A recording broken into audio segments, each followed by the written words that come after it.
অবশ্যই অবশ্যই জারি করতে হবে। ওয়াইফ কোনো অভিযোগ করলে বিশ্বাসযোগ্য হবে না, ওয়াইফকে যথারীতি এভিডেন্স প্রমাণ করতে হবে। রাস্তায় একজন মেয়ে আরেকজন ছেলের ঝগড়া হচ্ছে, মারামারি হচ্ছে, আমরা পুরুষ জাতি বড় বেঈমান।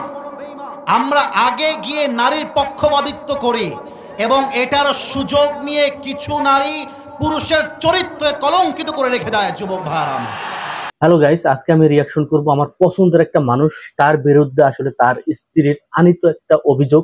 হয়তো অনেকেই গেস করতে পারছেন, টাইটেল দেখেও বুঝতে পারছেন যে আমি আদনান হুজুরের কথা বলতেছি। যাই হোক, তাকে নিয়ে বা তার বউকে নিয়ে মন্তব্য করছে আমাদের আসিফ হুজুর। তাকেও অনেকে চেনেন, যুব সমাজ বা যুবক যারা আছেন সবাই এই দুজন ব্যক্তিকে পছন্দ করেন। তো আমি দেখবো আসলে তিনি কি বলতেছেন এবং আমরা এগুলো নিয়ে একটু কথাবার্তা বলবো। কারণ সবকিছু বাদ দিল, আদনান হুজুরকে মোটামুটি সবাই পছন্দ করে, আমি ব্যক্তিগতভাবে পছন্দ করি। সবকিছু বাইরে রেখে জাস্ট তার আলোচনা। একটা মানুষের ভালো দিক খারাপ দিক থাকবে, তার ভিতর দিয়েও আপনারা ভালো দিকটা বা ভালো জিনিসটা আপনারা ধরে রাখবেন, খারাপ জিনিসটা আপনারা বর্জন করবেন, এটাই স্বাভাবিক। তবে দেখি আসলে আদনান হুজুরের বউকে আসলে কি বলতেছে বা কি জবাব দিতেছে এই আমাদের আসিফ হুজুর। চলেন শুরু করা যাক। কোনো বিবাহিত পুরুষের বিরুদ্ধে যদি তার কোনো ওয়াইফ অভিযোগ আনে, আমাদের বাংলাদেশের আইনে এই আইনটা পুরুষদের জন্য অবশ্যই অবশ্যই জারি করতে হবে। ওয়াইফ কোনো অভিযোগ করলে বিশ্বাসযোগ্য হবে না, ওয়াইফকে যথারীতি এভিডেন্স প্রমাণ করতে হবে। আমি একটা গাইস, এই জায়গায় একটু পজ করলাম, এটা একদম সত্য কথা। কারণ বর্তমানে দেখেন, এই যে নির্যাতিত মামলা বা যাই বলেন না কেন, এই যে আনিত অভিযোগ, এটা কিন্তু অনেক মেয়েরাই বা অনেক স্ত্রীরা কিন্তু একটা সুযোগ পাইছে। মানে যে কোনো একটা কিছু হইলেই মানে তিলরে তাল বানাই একটা ই করে। তবে যে আহামরি যে নির্যাতন হয় না এমন না, অনেকে আছে এখন নির্যাতন হয়, কিন্তু অনেকেই দেখা যায় যে এটা সুবিধা নেয়। এটা আসলে এভিডেন্স দরকার, মানে প্রকৃত যে প্রমাণ, সেই প্রমাণটা আসলে হাজির করা উচিত বা এটা খতিয়ে দেখা উচিত। কন্টিনিউ করি, পজ করবো না, গুরুত্বপূর্ণ জায়গায় একটু পজ করব, তো সবাই একটু ক্ষমা করবেন প্লিজ। কথা পুরুষদেরকে জিজ্ঞেস করতে চাই, হে পুরুষেরা, আমি নিজেও তো পুরুষ, আপনারাও পুরুষ। আমার কথা হচ্ছে, নারী আর পুরুষ দ্বন্দ্ব লাগলে মানুষ কেন শুধুমাত্র নারীর ক্ষেত্রে আলগা পিরিত দেখায়? আমার কথা, পুরুষের ক্ষেত্রে বৈষম্য তৈরি হয় কেন? রাস্তায় একজন মেয়ে আরেকজন ছেলের ঝগড়া হচ্ছে, মারামারি হচ্ছে, আমরা পুরুষ জাতি বড় বেঈমান। আমরা আগে গিয়ে নারীর পক্ষপাতিত্ব করি এবং এটার সুযোগ নিয়ে কিছু নারী পুরুষের চরিত্রে কলঙ্কিত করে রেখে দেয়। যুবক ভাইরা, আমি সব নারীকে এক পাল্লায় মাপতে চাই না। অনেকে বিয়ে করেছেন, অনেকে বিয়ে করেন নাই। আপনার ওয়াইফ যখন বিয়ের পরে আপনাকে নিয়ে অভিযোগ তুলবে সমাজের চোখে, মেম্বারের সামনে, সোশ্যাল মিডিয়ায়, ফেসবুকে, ইউটিউবে, তখন বুঝবেন ঠেলা কাকে বলে, জ্বালা কাকে বলে। এজন্য আমি বলি, এমন মেয়েকে বিয়ে করা উচিত যে মেয়ের সঙ্গে ডিভোর্স হয়ে গেল সেই মেয়ে পুরুষের সম্মানে আঘাত করবার চেষ্টা করবে না।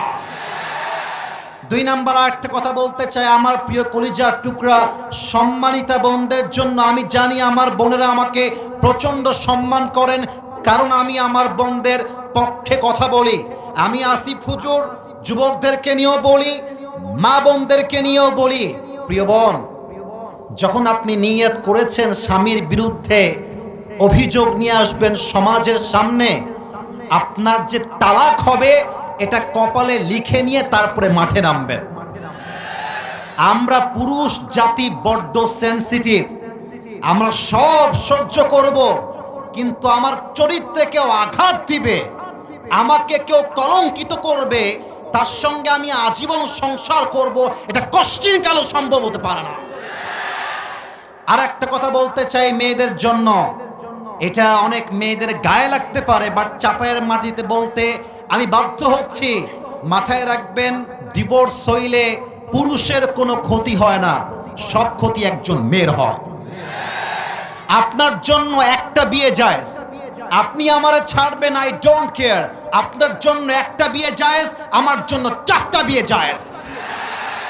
আপনি আমার সঙ্গে বেঈমানি করে 2 পয়সা ক্ষতি করতে পারবেন না, বরং আপনি একবার কলঙ্কিত হয়ে গেলে আপনার পুরো জীবনটাই প্রশ্নবিদ্ধ হয়ে যাবে। 3 নাম্বার কথা বলে আমি আমার ভূমিকা আমি এই জায়গায় একটু পজ করলাম। বর্তমানে এখন আর ওই জিনিসটা মেয়েরা ভয় পায় না, কারণ বর্তমান প্রেক্ষাপট এমন হয়ে গেছে যে মেয়েদের যে কর্মস্থল বা সকল ধরনের যে সুযোগ সুবিধা সেটা মেয়েরা পায়, বা এই ধরনের একটা সংস্থা তৈরি হয়েছে সেটা আড়ালে আবডালে কাজ করে, যারা আসলে মেয়েদেরকে উস্কায় এবং তাদেরকে বিভিন্ন ধরনের স্বপ্ন দেখায়, নিজে নিজে চলার, নিজে নিজে স্বপ্ন বাস্তবায়ন করার। সম্ভব, অনেকেই সম্ভব হয়েছে। দেখবেন যে 100 জনে হয়তো বা 2 জন অথবা 3 জন অথবা 5 জন সর্বোচ্চ তারা একটু সাকসেস। তো ওই যে উদাহরণ, ওই উদাহরণটা দেখাইয়া আরো 90 জন 95 জনের জীবনটা ধ্বংস করে। তবে মূলত কি জানেন, একটা নারীর চলতে গেলে একটা পুরুষের যেমন দরকার, একটা পুরুষেরও চলতে গেলে একটা নারীর দরকার। দুজনের জন্য খুবই দরকার এবং প্রয়োজন। জীবন চলতে গেলে দুজনেরই প্রয়োজন। তবে মেয়েরা হয়তোবা অনেক সময় অনেকের কুপরামর্শে চলে, অথবা বর্তমান সাম্প্রতিক যে অবস্থা, মানে ওই যে যে কথাটা বললাম যে কর্মস্থল বা নিজের পায়ে নিজে দাঁড়ানোর যে এই যে একটা অপসংস্কৃতি তৈরি হচ্ছে, ভালো, নিজের পায়ে নিজে দাঁড়ানো ভালো বা নিজে কোনো কিছু করা ভালো, তবে ওইটাকে পুঁজি করে সংসারে কোনো ধরনের কোনো ঝামেলা করা, এটা হয়তো একটা বোকামি আমি বলবো। কথার ইতি টানতে চাই, কারণ আমাকে কোরআন থেকে তাফসীর পেশ করতে হবে। I don't have enough time. আমার কাছে খুব লম্বা চড়া সময় নেই। মুরব্বীদেরকে বলবো, যুবকদেরকে বলবো, এমন বংশের মেয়েকে বিয়ে করবে যেই বংশের মেয়ে তার স্বামীর ইজ্জত কি তা বুঝে। আজকে 80 ভাগ থেকে 90 ভাগ ডিভোর্স হচ্ছে মেয়ে চরিত্রহীন হওয়ার জন্য, টিকটকার হওয়ার জন্য। আমি কি বলবো, দুঃখের কথা, আমার কলিজা ফেটে যায়। ক্লাস 7 এর মেয়ে 8 এর মেয়ে পার্কে গিয়ে প্রেম করে বেড়ায়, ক্লাস 5 এর মেয়ে টিকটকে উলঙ্গভাবে নেচে বেড়ায়। আমার অবাক হয়ে যায় এই কথা বলতে গিয়ে। 18 বছরের আগে নাকি বিয়ে করা যাবে না, কিন্তু যেই মেয়েটা 12 বছর বয়সে 13 বছর বয়সে ইজ্জত দিয়ে বেড়ায়, তার আইনটা কোথায় আপনারা বানাবেন আমাকে বলেন। আমি আমার ওয়াজে স্পষ্ট ভাষায় বলেছি, বিয়ের ক্ষেত্রে আইন চেঞ্জ করতে হবে। 18 বছর নয়, মেয়ের বয়স হয়ে গেলে চরিত্রবান যুবক দেখে বিয়ে দেওয়া লাগবে। আর মেয়েদেরকে বলবো, বিয়ের সময় আসলে কিছু মেয়ে আছে দেখবেন টাকা পাইলে বুইড়া টাকলার সঙ্গে বিয়ের পিড়িতে বসে যায় না, চাপায়ের। গাইস, এই জায়গায় একটা হাসার কথা হইলো, এটা কিন্তু সত্য কথা। টাকার জন্য অনেকে করে, যাই হোক, এটা বাস্তবতা, এটা দেখছি আমরা, মিথ্যা কথা বলে নাই, এটা বাস্তব চলতেছে। অনেক মেয়েরা আছে টাকাকে অনেক ভালোবাসে। এরকম মেয়ে তো নাই। আছে আছে আছে। প্রিয় বোনেরা, টাকা দেখে বিয়ে করবেন, টাকা পাবেন, বাড়ি পাবেন, গাড়ি পাবেন, বাট মনের শান্তি বলেও তো একটা কথা আছে। এটা কথা মাথায় রাখবেন। আমার এই কলিজার টুকরা যুবক যারা আজকে এই শিবগঞ্জের মাটিতে এসেছে, ওরা আজকে জিরো হতে পারে, ওরা কালকে হিরো তো হতে পারে। আপনি যে টাকলাকে টাকার জন্য বিয়ে করছেন, আগামীতে এমন একটা দিন আসবে এই যুবকগুলো অফিসের বস হবে, টাকলা তার স্টাফ হয়ে কাজ করবে। वक्त हमेशा एक नहीं होता मेरे दोस्त, वक्त बदलता है, लेकिन वक्त बदलने के लिए खुद को कोशिश करना पड़ता है। समय পরিবর্তনশীল, কালকের জিরো আগামী পরশু কিন্তু হিরো হতে পারে। অতএব আপনি মুরব্বীকে অবহেলা করতে পারবেন, বাট যুবককে আপনি অবহেলা করতে পারবেন না, সেই ইতিহাস বদলায় ফেলতে পারে। আল্লাহ মেয়েদেরকে বোঝার তৌফিক দান করে পড়েন সবাই আমিন। আর বাবাদেরকে বলবো, বাবারা মেহেরবানি করে আপনি আপনার ছেলেকে বিয়ে দিয়ে দেন, প্লিজ বিয়েটা দিয়ে দেন।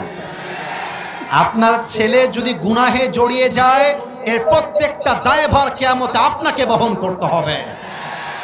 আল্লাহ বাপজানদেরকে বোঝার তৌফিক দান করে পড়া আমিন। আপনাদের বউ আছে কার কার, একটু হাত তুলেন তো। বউ আছে কার কার? আচ্ছা, মাশাআল্লাহ, হাত নামান।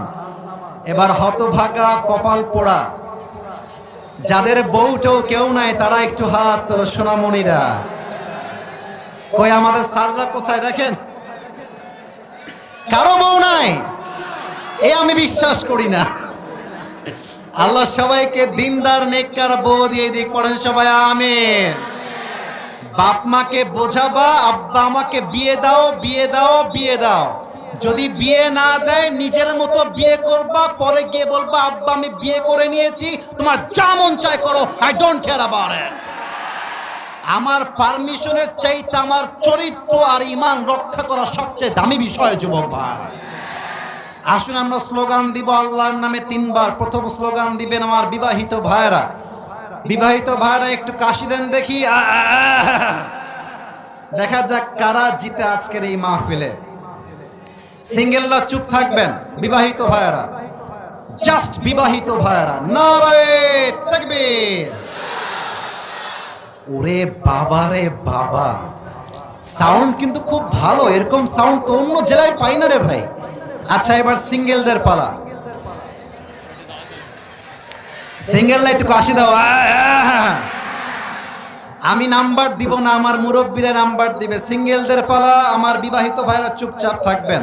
সিঙ্গেল ভাইরা নারে তাকবীর। বিবাহিত ভাইরা আমাকে মাফ করে দিবেন, আজকে আমার সিঙ্গেল ভাইরা 30 নাম্বার বেশি পেয়ে পাস করেছে, ঠিক কিনা বলেন? এবার আর কোনো ভাগাভাগি নেই, আমরা সবাই মিলে তাকবীর দিব। একটু কাশি দেন। এবার প্রমাণ করবে চাপায়ের মানুষ আসলেই কাপুরুষের সন্তান না বীর পুরুষের সন্তান। এটা ক্যামেরায় রেকর্ড হচ্ছে, কালকে পুরো দেশ ছড়িয়ে যাবে। দেখা যাক সাউন্ড কেমন হয়। নারে তাকবীর। আল কোরআনের আলো, আল হাদিসের আলো, কোরআন হাদিস যেখানে, আলেম ওলামা যেখানে, চাপাইবাসী যেখানে, আল্লাহ যেন কবুল করে, পড়েন সবাই আমিন। যাই হোক গাইস, এখানে যদিও আদনান হুজুরকে বা তার স্ত্রীকে উদ্দেশ্য করে বলেনি, তারপরও শিক্ষিত মানুষ, বুদ্ধিমান মানুষরা কখনো নাম উল্লেখ করে বলে না, তারা আকার ইঙ্গিতে অনেক কিছু বলার চেষ্টা করে, বুঝে নিতে হয়। যাই হোক, আমি যেটা বুঝলাম বা শুনলাম খবরে বা আরো অনেক জায়গা থেকে যে নিউজটা শুনলাম, যে একটা মানুষের অতীত থাকতেই পারে, অতীতে হয়তো বা কারোর সাথে কারো একটা অ্যাফায়ার বা সম্পর্ক থাকে, সেটাকে ভুলে নিয়ে নতুন সংসার করা, তারপর সেখানে ভালোভাবে পরিবারটি করা, সেটাকে নিয়ে দেখবেন আপনার শত্রুপক্ষ বা আপনার ভালো যারা চায় না, তারা কিন্তু এটা নিয়ে একটু খোঁচাখুচি করবে। সেই ক্ষেত্রে যদি আপনার ওয়াইফ বা আপনার কাছের মানুষ যদি একটু দুর্বল হয়, মানে বোঝার ক্ষমতা যদি একটু কম হয়, তখন কিন্তু তাকে খুব সুন্দরভাবে কিন্তু চাবি দিয়ে তাকে ঘুরাইতে পারে। তো সত্য মিথ্যা এটা সম্পূর্ণ আল্লাহ মাবুদ ভালো জানেন, জানি না। তবে আমার জানি কেমন মনে হয় যে আদনান হুজুর হয়তো এমন না, কারণ তার কথা বা তার বক্তৃতা আমরা সব সময় শুনি এবং তার কাছ থেকে কিন্তু আমরা অনুপ্রেরণা পাই। অনেক যুবক আছে যারা তার বয়ান শুনে অনেক ভালো হয়েছে বা ভালো পথে আসে, তার ভিতর আমিও কিন্তু একজন। তাদের বয়ান আমরা কিন্তু শুনি, কারণ অনেক শেখার আছে, অনেক কিছু বোঝার আছে, অনেক যুক্তিতর্ক বা সাম্প্রতিক সময় তারা হয়তো বা অনেক কিছু, অনেক মানুষকে বুঝাইতে গেলে অনেক কথা বলে বা অনেক গল্প কাহিনী বলে, বা যেগুলো আপনি হয়তো বা কখনো দেখেননি, কিন্তু তারপর আপনি সেগুলো বাদ দিয়ে মানুষের যদি ভালো কোনো কিছু করতে হয়, তাহলে অবশ্যই ভালো কোনো কাহিনী গল্প থেকে কিন্তু মানুষ শিখে, সেইটা দেখেই কিন্তু আপনার অনুপ্রেরণা জাগে। তাদের সেই যেগুলো আপনার ভালো লাগবে না, সেগুলোকে আপনি বর্জন করে আপনি যদি সঠিক এবং যে সত্যটা সেটা যদি আপনি আঁকড়ে ধরতে পারেন, আমি বলবো সেটাই সফলতা। এখন বর্তমানে নারীরা বা অনেক মেয়েরাই এই সুবিধাটা নেয়। নির্যাতনের যে আইন, সেই আইনের সুবিধাটা অনেকেই নেয়। তো এই আইনটা প্রয়োগ করার আগে অবশ্যই যাচাই বাছাই, সঠিক যে একটা প্রমাণ বা এভিডেন্স, সেটা আসলে হাজির করা উচিত। আর এখন বর্তমানে এমন হয়ে গেছে, ফেসবুক ইউটিউবে একটা পোস্ট করে দিলেই মানে কোনো যাচাই বাছাই নাই, দেখবেন যে সেটা শেয়ার হইয়া লাইক কমেন্ট হার এক দিয়ে মনে করেন যে পুরা 6 লাখ হয়ে যায়। তারপর সেটা যাচাই করার আগেই মানুষের কানে পৌঁছায় যায় এবং এমন ভাবে পৌঁছায় যায় যে যেটা করা হয়নি বা ভুল একটা তথ্য হয়ে যায়। এখন সোশ্যাল মিডিয়া এটাই হয়। আর দেখবেন এই ধরনের পোস্ট বা গুজব জাতীয় পোস্ট গুলো একটু বেশি ভাইরাল হয়। আমি জানি না ভাই, আল্লাহ মাহবুব সবচাইতে বেশি ভালো জানে। তবে আল্লাহ যেটা করার এবং যেটা সঠিক সেটাই উদ্ঘাটন করুক, কারণ সত্য কখনো চাপা থাকে না। তারপরও আদনান হুজুর আমার কাছে খুব প্রিয়, হয়তো অনেকের কাছে প্রিয় লাগবে। তো এই ছিল আজকের ভিডিওটা। এটা জাস্ট আমার ব্যক্তিগত একটা মতামত এবং ব্যক্তিগত রিয়াকশন। ভালো লাগলো, বলতে মন চাইলো, তাই রিয়াকশনটা করলাম। সবাই ভিডিওটা শেয়ার করবেন, লাইক কমেন্ট সাবস্ক্রাইব করবেন, ভিডিওটা পারলে শেয়ার করে দিবেন। আর হ্যাঁ, আর আমি যে ভিডিওটা রিয়াকশন করছি ওই ভিডিওটা আমার ভিডিও ডেসক্রিপশন বক্সে দিয়ে দেবো। তো এই ছিল আজকে ভিডিও, সবাই ভালো থাকেন।